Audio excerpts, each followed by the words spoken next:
And good evening. Welcome to the Boys from the Baltic Star. My name's Ben, and many thanks for joining me. It's just me this time, I'm afraid. And this isn't the ninth episode of Behind the Screens either. But if that sort of thing interests you, then the last episode is available on our channel. That's episode 8, of course, but don't be too alarmed if it's labelled either episode 3 or episode 5. That's a joke, and you'll understand the joke if you watch the episode. Just a hint. So Luke will be doing his regular Luke Plays this evening in about 45 minutes or so. But he tells me he doesn't mind if I sneak this in ahead. So this is a very quick recap of the Traveller campaign of The Boys from the Baltic Star. I know we kind of did one of these recently, but this is going to be faster and leaner and limerickier. It's in response to a request to provide a quick summary, and naturally I'm happy to oblige, especially because we've just started Season 2. So this is a quick summary of the campaign before we started streaming, and then the first 41 episodes of the stream, which we call Season 1. So let's get going. The travellers met on the barren world of Dillabrew, where one of their number, Agnar Arnson, was retiring after a storied military career. Two others, Kara Laska and Soraya Kansari, reconnected with each other and Agnar after his celebration. The three went hunting some large and dangerous predators called moanths in the company of a biologist called Palia, who wanted to see them for herself. Sorry, Palia. It's been a while. She wanted to see them for herself, which she did. First she saw them outside in the desert, then she saw them inside in their lair, and then finally she saw their insides, at least figuratively speaking. She is remembered with a memorial limerick, because reasons. The first time biologist Palia took to field work, it ended in failure. With a sickening crunch, the poor girl was lunch, along with her paraphernalia. They returned her remains to her colleague, found they were being followed, caught and hired the follower, one Greyhill Bast, as their steward, and joined a scientific mission to explore and survey some relatively unpopulated worlds aboard the Baltic Star, an old subsidised liner that had been adapted, a little bit, for the mission. In assembling for this expedition, they met the fourth and final PC, Stefan Miller, a sneaky sort who'd already seen the potential opportunities inherent in a poorly specified mission that was lavishly funded. The first place the Baltic Star visited was the world of Tufa. Now here, their attention turned to biological matters.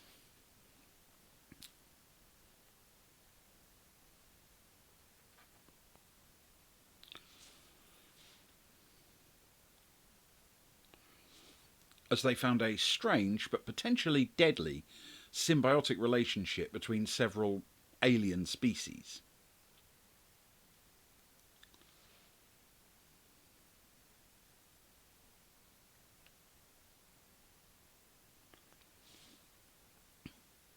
But some careful investigation, a bit of teamwork, and a bit of luck led to everyone making it off the planet alive. They'd bumped into essentially a little group of swimming things called squidlings and some very dangerous looking tiny slim snakes that lived in some trees by the ocean, and it was very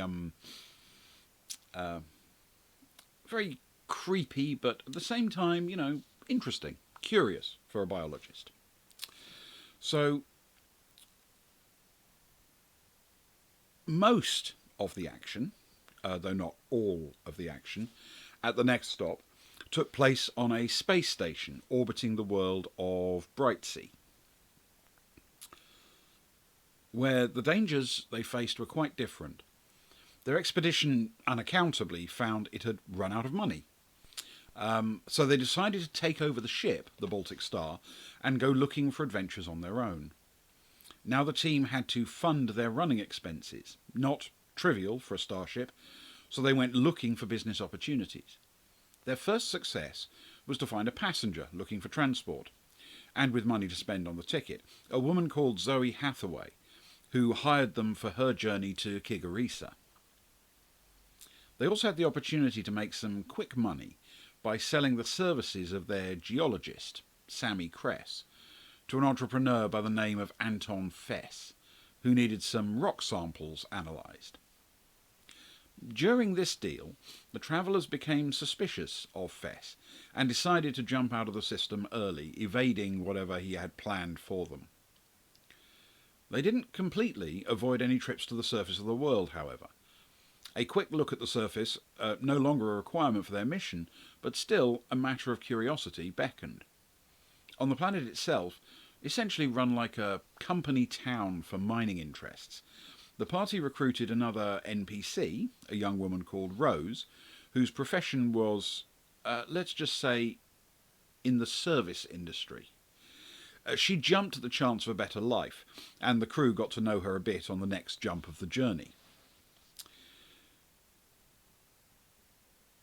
In delivering Zoe to Kigarisa, they found she was worried about a ship that she was supposed to meet in orbit, which had unaccountably failed to report in, and the travellers decided to accompany her to a mysterious world in the Great Rift to investigate.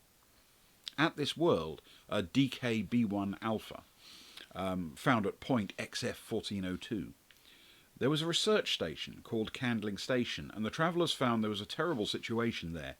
A disease, one that could take over the minds of its victims, had ravaged the station. The travellers successfully battled the disease, assembled a sensor that could detect its presence, by using Greyhill as a guinea pig, and rounded up the handful of survivors while finding a use for many of the explosives they had accumulated on their journey. They also encountered a spooky set of giant ancient carvings on a cliff face, which made a couple of them feel very uncomfortable indeed. On returning to Kigarisa, they were curious about the world itself, having only explored a ship in orbit on their first pass-through. Sadly, the world's surface was placed under edict, with nobody allowed to visit, so naturally the law-abiding travellers accepted this graciously and moved on. Obviously not. They landed and overthrew 2 of the 3 local barons, killing both nobles and gardeners without mercy. Tragically, during this mission, Greyhill Bast was shot, and despite the best efforts of the team, he died of his wounds within a few minutes.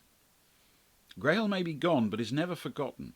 A toast is still raised to him in every campaign session, and his memory has steadily expanded into myths, legends, poetry, and of course, the inevitable memorial limerick. Bast was a barman who'd soak the crew with great cocktails bespoke, though when used as a shield, he needed to be healed, but the boys rolled a 3 and he croaked. A few quick negotiations with the company that operated Candling Station, Deep Night Corporation, led to them selling the rights for their disease detector and agreeing to visit Deep Night on Geeka to add their insights to a forthcoming deep space exploration being set up to look into the origin of this very unpleasant and virulent disease. Geeka, however, would have to wait, as the travellers took a detour to the vacuum world of Osin. Here they planned to bolster their armories, having discovered that their current inventory was incompatible with their high-risk lifestyle. On Osin they found Johnny Kress, Sammy's brother, living an outlaw existence, and added him to the crew. They committed a small amount of crime for a very large amount of money, that made them run afoul of the local Riftsmen's Guild, a sort of crime syndicate, and a mercenary company called Black Sun. They cleared out a deep mine shaft of some amazing creatures identified as oxivores in a very dangerous environment with powerful magnetic fields thousands of feet below the surface of the world. Black Sun was getting increasingly violent towards the party and becoming enough of a threat that they felt they had to deal with them. Information led them to believe that an orbiting refinery was being used by Black Sun as their base, and the travellers went to beard them in their den. Now that is the point where the first part of Season 1 begins on stream, because before that we weren't streaming. When we started with Episode 1, we began with our existing campaign. So, after winning the fight against Black Sun, the travellers were unable to stop the leader of the band, Falco, from escaping. They'd made a new friend, Sever, who worked for the Riftsmen's Guild, and he had a long history with Falco. They got involved heavily with the politics on Osin, eventually discovering that their friend Sever was actually a spy for the governor. Disappointed in the way Osin was run, they got back into the coup d'etat business for the second world running. They murdered the governor, ensured that the leader of the guild became the new interim leader, secured enough support from the Imperial Navy to help cover their tracks, and fled the scene of the crime, or many crimes, many very serious crimes. Now, Sever was desperate to get to Geeka, where Black Sun ran security for the famous Earth Park. Falco, he reasoned, could be found there, and he had a score to settle.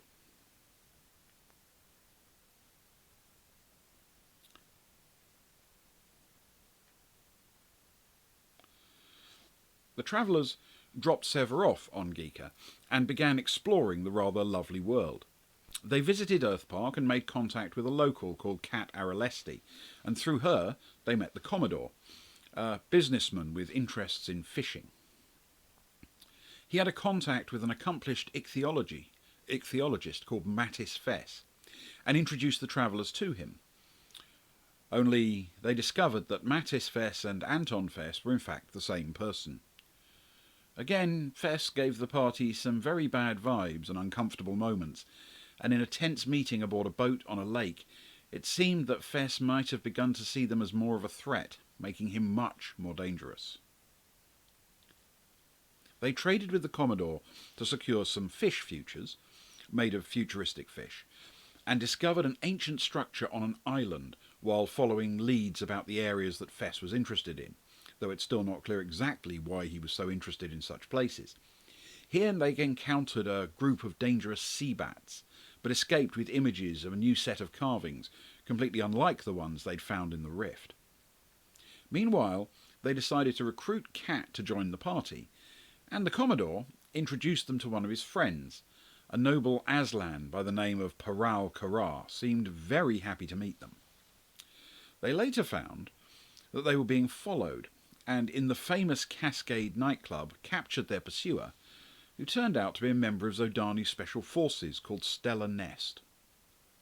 They left her alive, but marooned, and then made use of their friendship with Karar to secure access to Earth Park again, where they expected to finally track down the missing Falco, as Sever was desperate to exact his revenge. In an extremely awkward trip, they discovered that Karar's assistant, March Temple, was someone they'd already met, under the name Stella Nest, the Zodani commando.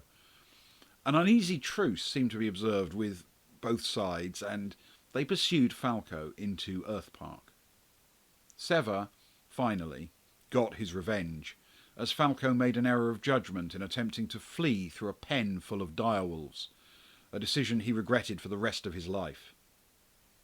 Karar, meanwhile, had little insight into carvings, which were rapidly becoming the main obsession of the travellers, but he knew that two experts in such things, due to leave on the forthcoming Deep Night expedition, would be travelling on the Seamstress, a vast liner that contained a pitch for playing buckyball, Soraya's favourite sport. Karar offered them passage in his suite on the Seamstress, a suite they would be sharing with March Temple and the Commodore and Kat Aralesti. Before leaving, the travellers went and struck a deal with Deep Night Corporation. They didn't want to join the voyage of the vast Deep Night revelation, but they would go ahead of her for the first part of her journey, helping to ensure she had an easy passage to begin with. In exchange, while the travellers were taking their detour back to Dillabru on the Seamstress, Deep Night would add some upgrades to the Baltic Star. Rose decided to accompany them on the Seamstress, leaving a small kitten she'd smuggled aboard the Baltic Star in the care of Kronsorama, one of the engineers, a kitten she named Caboodle. On the Seamstress, Soraya became very excited.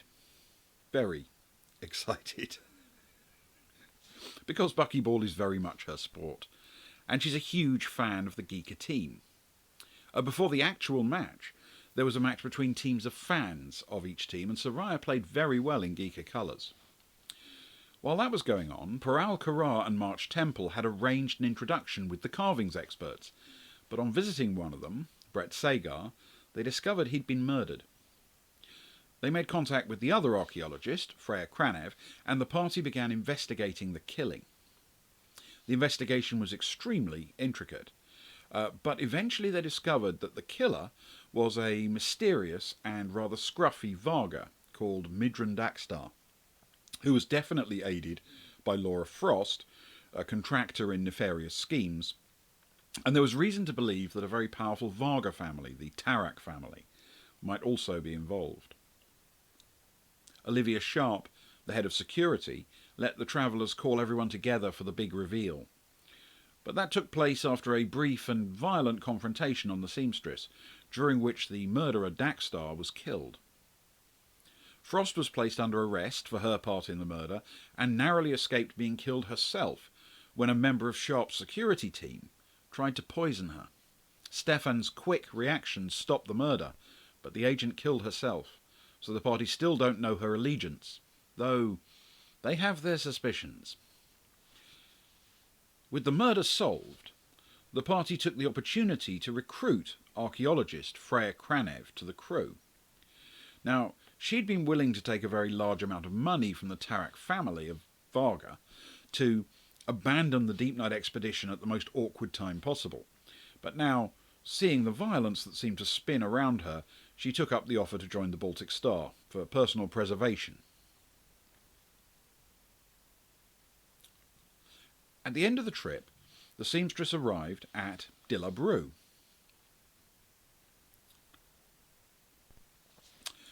Yes, right back where the travellers first assembled. But this time they're going to a new city, a new environment, and there are new adventures before them. At the beginning of Season 2, the party has found a place to stay on Dilla Brew, agreed to help a couple of friends with a mission on the surface, and made a deal to get one of those friends a second-hand vehicle. There may be violence, underhand dealing, and, if there's time, giant angry monster lizard creatures ahead. And that is where we're about to resume the story. So thank you very much for joining me for this very swift overview of the campaign. Obviously, the back episodes, if you're interested in any particular ones, are up on VOD, and clearly we're more than happy to answer questions. If you're interested in a particular thing or scene, we'll tell you which episodes that kind of thing is encompassed in. But for now, I'm going to call my contribution to this evening because I need to get out of the way and leave the channel to Luke, who in not very many minutes is going to start playing his regular Luke Plays stream in half an hour or so, a bit less than that now I think, to go through Hitman, Hitman 2, which he's currently doing some of the sort of bonus missions and extra missions on. So thank you very much for joining me. If you're interested in anything we do, whether it's role-playing or video gaming or anything else that we talk about or do, please feel free to follow us on Twitter @BoysBaltic. I suspect you've either found our YouTube or our Twitch already. So we're very much looking forward to Season 2, but I am, in the shorter term, very much looking forward to watching Luke find the most ridiculous outfits to dress his hitman in. So thank you, and a very good night.